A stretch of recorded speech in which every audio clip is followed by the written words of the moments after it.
పూర్తి వివరాలకు చదవండి రేపటి అక్షర శిల్పం దినపత్రికలో.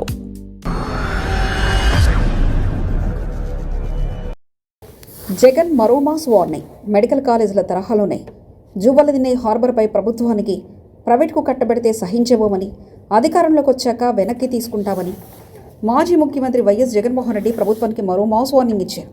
మెడికల్ కాలేజీల ప్రైవేటీకరణ విషయంలో చేసినట్లుగా హెచ్చరించారు. జువ్వలదిన్నే హార్బర్ను ప్రైవేటుకు అప్పగిస్తే సహించేది లేదని తేల్చి చెప్పారు. తాము అధికారంలోకి వస్తే తప్పకుండా వెనక్కి తీసుకుంటామని కుండబద్దలు కొట్టారు. జగన్ చేసిన వ్యాఖ్యలు ఇప్పుడు రాష్ట్ర వ్యాప్తంగా సంచలనం రేపుతున్నాయి. గతంలో మెడికల్ కాలేజీల ప్రైవేటీకరణ విషయంలో కూడా జగన్ ఇదే తరహాలో వార్నింగ్ ఇచ్చారు. దీంతో వైద్య కాలేజీల టెండర్లో ఒక్కరు కూడా ఆసక్తి చూపలేదు. ఇప్పుడు హార్బర్ విషయంలో కూడా అదే హెచ్చరికలు జారీ చేయడంతో రాష్ట్ర రాజకీయాల్లో హాట్ టాపిక్గా మారింది. బుధవారం నెల్లూరు జిల్లా జువ్వలదిన్నెలో పర్యటించిన వైఎస్ జగన్ అక్కడ స్థానిక మత్స్యకారులతో ముఖాముఖి నిర్వహించారు. వేలాదిగా తరలివచ్చిన మత్స్యకార కుటుంబాల సమస్యలను సావధానంగా విన్న ఆయన కూటమి ప్రభుత్వం అనుసరిస్తున్న ప్రజా వ్యతిరేక విధానాలపై నిప్పులు చెరిగారు. మత్స్యకారుల వేట కోసం పొరుగు రాష్ట్రాలకు వలస వెళ్లే దుస్థితి తప్పించాలని ఆ సంకల్పంతోనే తన హయాంలోనే 26,000 కోట్ల భారీ పెట్టుబడులతో 4 పోర్టులు, 10 షిప్పింగ్ హార్బర్లు, 6 ఫిష్ ల్యాండింగ్ల సెంటర్ల నిర్మాణానికి శ్రీకారం చుట్టామని జగన్ గుర్తు చేశారు. మత్స్యకారుల సొంత కాళ్ళ మీద నిలబడాలని మేము తపన పడితే నేటి ప్రభుత్వం మాత్రం ఆ సంపదను కార్పొరేట్ సంస్థలకు దారదత్తం చేసేందుకు ప్లాన్ చేస్తుందని తెలిపారు. ముఖ్యంగా జువ్వలదిన్నే హార్బర్ను డిఫెన్స్ కంపెనీలకు లేదో ఇతర ప్రైవేట్ సంస్థలకు అప్పగించాలని చూడడం అత్యంత దుర్మార్గమని ధ్వజమెత్తారు.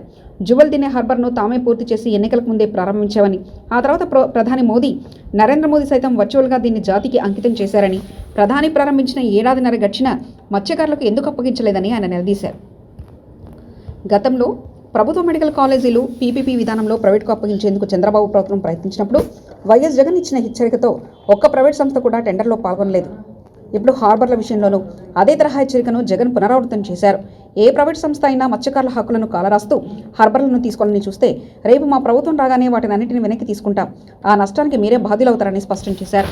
హార్బర్లు మత్స్యకారుల ఆత్మీయ సంపద అని వాటిని దోచుకోవాలని చూస్తే చంద్రబాబు కాదు కదా, ఆయన తాత వచ్చిన మత్స్యకారుల ఆగ్రహాన్ని అడ్డుకోలేరని వ్యాఖ్యానించారు. చంద్రబాబు నాయుడు తన సుదీర్ఘ రాజకీయ జీవితంలో మత్స్యకారులకు ఎప్పుడు మేలు చేయలేదని జగన్ విమర్శించారు. జువ్వలదిన్నే హార్బర్లో 1,255 బోట్లు నిలుపుకునేలా సకల సౌకర్యాలతో నిర్మాణం చేశామని, ఇది దాదాపు 25,000 కుటుంబాలకు జీవనాధారమని తెలిపారు. చంద్రబాబుకు ప్రైవేట్ కంపెనీలపై అంత ప్రేమ ఉంటే కృష్ణాపట్నం పోర్టు దగ్గర ఇచ్చుకోవాలని తప్ప పేద మత్స్యకారుల నోటికాడ కూడును లాక్కోవడం చూడడం దారుణమన్నారు. రాష్ట్రంలో ఏ ప్రభుత్వం శాశ్వతం కాదని ప్రజలు గమనిస్తున్నారని, త్వరలోనే ఈ ప్రభుత్వానికి బుద్ధి చెప్తామని జగన్ అన్నారు.